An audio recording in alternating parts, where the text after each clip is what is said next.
আসসালামু আলাইকুম রহমতুল্লাহ। আশা রাখি যে যেখানে আছেন ভালো আছেন, সুস্থ আছেন। আজকে আমি ২০২৩ সালে দিনাজপুর বোর্ডে আসা একটি এমসিকিউ সলভ করব।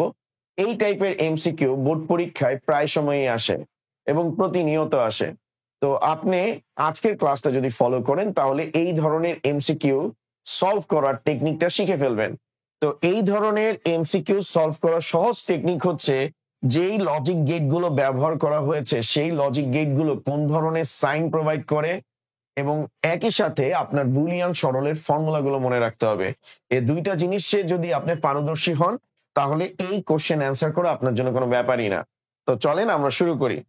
প্রথমে আমরা এখানে যেটা করব যে কোন লজিক গেট কোন সাইন প্রোভাইড করে। তো আমরা এখানে দেখতে পাচ্ছি এটা হচ্ছে অর গেট। অর হচ্ছে আপনার প্লাস সাইন প্রোভাইড করে। অর হচ্ছে প্লাস সাইন প্রোভাইড করে। এটা আমাদের নট গেট। নট হচ্ছে বার প্রোভাইড করে আর বার প্রোভাইড করে। তারপর এটা হচ্ছে ন্যান্ড গেট। ন্যান্ড গেট ফার্স্টে হচ্ছে ডট করবে, দেন হচ্ছে উপরে কি দিবে, বার প্রোভাইড করবে। তো মোটামুটি আমরা ক্লিয়ার যে এখানে আমাদের তিন টাইপের লজিক গেট ব্যবহার করা হয়েছে, একটা অর, একটা নট আর একটা হচ্ছে ন্যান্ড। তো এবার আমরা হচ্ছে সিগন্যাল গুলো হচ্ছে মানে নোটেশন গুলো ফাইন্ড আউট করি। তো ফার্স্ট সিগন্যাল পি থেকে যাচ্ছে, এরপর একটা কিউ থেকে যাচ্ছে, নট গেট দিয়ে পাস করলে কিউ বার, আর যেহেতু অর গেট তাহলে পি আর কিউ বারের মাঝখানে কি হবে, প্লাস হবে। সেম ভাবে এখান থেকে একটা সিগন্যাল যাচ্ছে পি, আর এই নট গেট দিয়ে পাস করলে এটা হবে পি বার, আর এখান থেকে একটা সিগন্যাল যাচ্ছে কিউ, তো এটা হচ্ছে পি বার কিউ, আর যেহেতু অর গেট দিয়ে পাস করতেছে তাহলে এটা আসবে পি বার প্লাস কিউ। এখন এই দুইটা সিগন্যাল এই দুইটা সিগন্যাল এই দুইটা সিগন্যাল এটা হচ্ছে ন্যান্ড গেট দিয়ে যাচ্ছে। তো ন্যান্ড গেট দিয়ে যদি যায় তাহলে আমাদের হবে কি, একটা আসতেছে কি পি প্লাস কিউ বার, ওকে, আরেকটা হচ্ছে পি বার প্লাস কিউ। তো ন্যান্ড গেট ফার্স্টে তাদেরকে কি করবে স্যার, ডট করবে এবং টোটালটার উপর কি দিবে স্যার, বার দিবে। তো এটা হচ্ছে আমাদের এফ এর ইকুয়েশন। তো দেখেন আমরা সাইন জানছি, সাইন জানার কারণে আমরা প্রত্যেকটা সিগন্যালকে আইডেন্টিফাই করতে পারছি এবং সিগন্যাল গুলোর আমরা হচ্ছে ক্যালকুলেট করতে পারছি এবং ক্যালকুলেট করে যে জায়গায় যে সাইন ছিল সেগুলো বসানোর কারণে একটা ইকুয়েশন ফর্ম হয়েছে। এখন এটার সেকেন্ড ফেজ হচ্ছে এটাকে সিম্পলিফাই করা। তো সিম্পলিফাই করার ক্ষেত্রে বুলিয়ান ফর্মুলা খুবই গুরুত্বপূর্ণ ভূমিকা পালন করে। আপনি যখনই দেখবেন হোল বার, হোল বারের সাথে কি আছে, হোল বারের সাথে ডট আছে। তো হোল বারের সাথে যদি ডট থাকে তাহলে মর্গানসের এন্ড এর ফর্মুলা আমাদের ইউজ করতে হবে। তো এন্ড এর ফর্মুলা হচ্ছে এ বার প্লাস বি বার, অর্থাৎ সহজ কথায় A dot B whole bar এই ফরম্যাটে যদি কোনো বুলিয়ান মানে বুলিয়ান সরল থাকে সেটাকে আমরা এ বার প্লাস বি বার লিখতে পারি মর্গানসের ল অনুযায়ী। হোল বার থাকলেই মর্গানসের ল অ্যাপ্লাই হবে, আইদার এন্ড এরটা অথবা অর এরটা। এখন হোল বার আছে আর এখানে যেহেতু এন্ড আছে তার মানে মর্গানসের আমাদের এন্ড এর ফর্মুলাটা আমরা ইউজ করব। তাহলে এখানে আমি হচ্ছে আলোচনার সুবিধার্থে পি প্লাস কিউ বার এটাকে এ ধরে নিছি, পি বার প্লাস কিউ এটাকে বি ধরে নিয়েছি। তাহলে এটা হচ্ছে আমার এ, এটা হচ্ছে বি, এটা মনে মনে ধরলাম এ ডট বি হোল বার।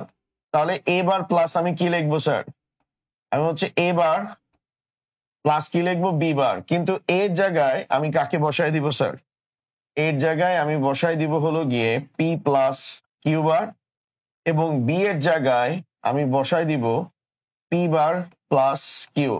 আবার দেখেন আবার হচ্ছে মর্গানসের লই আসছে, কারণ উপরে হোল বার আসছে আর নিচে প্লাস আসছে। তার মানে মর্গানসের আমাদের এখন যেটা আসছে এ প্লাস বি হোল বারের ফর্মুলা। এটাকে আমরা কি লিখতে পারি, এ বার ডট বি বার লিখতে পারি। তো হোল বার আসলে অর থাকলে মর্গানসের অরের ফর্মুলা আমরা ইউজ করছি। এখন এইটাকে আমি মনে মনে কি ধরছি স্যার, এ ধরছি, এটাকে মনে মনে বি ধরছি। তো এখানে কি আছে, প্লাস আছে, তাহলে এ বার ডট কি, বি বার। এখন এর জায়গায় এর জায়গায় এর জায়গায় আমরা পি দিব, বি এর জায়গায় আমরা হচ্ছে কিউ বার দিব, প্লাস। সেম প্রসিডিওরে এটাকে আমি এ ধরছি, এটাকে বি ধরছি, এ প্লাস বি হোল বার, এ বার ডট বি বার। এখন এর জায়গায় আমরা কাকে বসাবো স্যার? এখানে এই কনসিডার করেছি আমরা পি বার কে, আর বি কনসিডার করেছি কিউ কে। ক্যালকুলেশন করলে P bar dot Q, P dot Q bar. আর আমরা হচ্ছে এখানে দেখতে পাচ্ছি P bar Q plus P dot Q bar, এটা হচ্ছে আমাদের এ এক্সর বি এর ফর্মুলা।